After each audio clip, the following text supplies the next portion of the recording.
A forced ride or die, by Krishna's mercy. Avjanannehe mohat balormiti raghvam.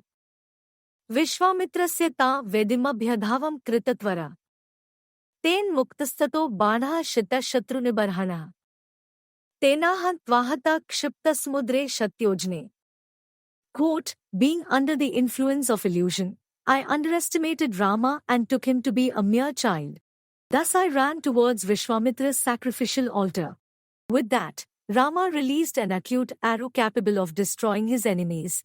Upon hitting me, that arrow forcefully threw me away to an ocean 100 yojanas, 800 miles, away. Maricha speaking to Ravana, Valmiki Ramayana, Aranya Kand, 38.19. Modern parlance has brought us the term, ride or die, to describe a close friendship.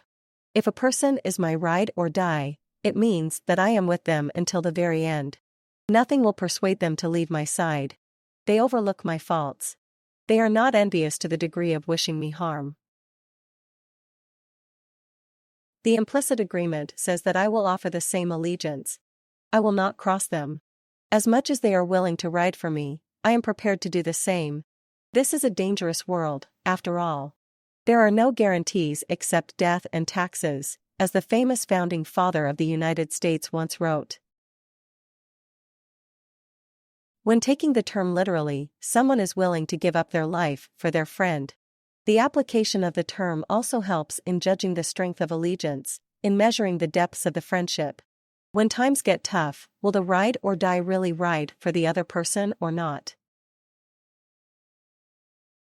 What if someone were forced into the relationship? What if they lost their choice in the matter? What if they thought they were friends with someone, but that other person was actually exploiting them? The friendship was leaned upon for favors, and if those favors were not forthcoming, the issue had to be pressed. This is what took place with the Rakshasa named Maricha, as described in the Ramayana history. He was forced into a literal ride or die situation. He had to be willing to risk his life to satisfy the lusty desires of Ravana. If Maricha was against the idea, if he thought the proposal was preposterous, if he knew the plan was doomed to failure, Ravana would not agree. Maricha would help or he would get killed. Ravana would not tolerate dissent. Is this an actual friendship? If my friend asks me for 9 favors over the course of a few years and I come through every single time, should there not be some level of appreciation? The successful local business has a customer loyalty program. They reward patrons for repeat business, for showing some loyalty in their purchasing decisions. This distinction is a good way to draw a line between divine and demoniac natures. Only the demon would sever the relationship after a disruption to the service. If the other friend refuses to help on the 10th request, the person asking should give some leniency. They should show some appreciation for the work previously offered. Ravana threatened to kill Maricha. The advisor gave an honest assessment. It was foolish to try to indulge the lusty desires to take the wife of another man. Especially when that man was as capable as Sri Rama, who could destroy the entire world with his arrows released in a fury. Maricha even supported his conclusion with evidence from the field. This was not merely speculation. There was more to the dissuasion than just theory. Maricha had witnessed Rama's prowess firsthand. It was only by luck and mercy from the other side that Maricha survived the encounter. Ravana would hear none of it. He was offended that such an advisor would dismiss the idea. Ravana considered himself to be like a guest visiting a home. He should have been greeted with sweet words. He should have been pacified, in the manner of a child insisting upon a toy from the parents, even though they already have enough to play with at home. The demoniac side represented by Ravana nicely juxtaposes with the divine qualities represented by those who follow Sri Rama. There is the forced ride or die situation for Maricha, and there is someone like Lakshman who refuses to see any suffering for Rama take place in isolation. That very wife desperately coveted by Ravana is so aligned with Rama that she will give up fortune and opulence in favor of supporting her husband. न च सीता त्वया हीना न चाहम्पि राघव मुहूर्तम्पि जीवावो जलान्मत्स्याविनोधृतो.